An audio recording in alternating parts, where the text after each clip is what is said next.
Hello नमस्कार दोस्तों, मैं शिवेंद्र आप सभी को स्वागत करते हैं शिवेंद्र ब्लॉग में। तो कैसे हैं दोस्तों? उम्मीद करता हूँ आप लोग बहुत अच्छे होंगे।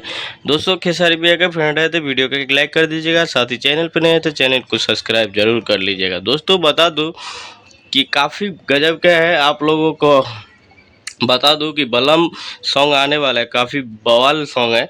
और भाई लोग 8 तारीख को सुबह 7 बजे आप लोगों को देखने के लिए मिलेगा। काफ़ी गजब का है और आप लोग थोड़ा सा क्लिप देखे होंगे। और भाई लोग इसका टीजर भी आ गया, काफ़ी बवाल लेवल का टीजर था।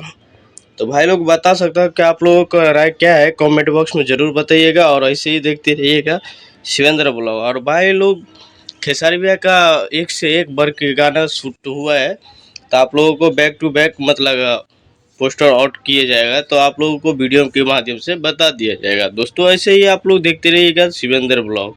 तो भाई लोग चलते हैं, अगले वीडियो में मिलेंगे। अपना ख्याल रखिए। जय माता जी।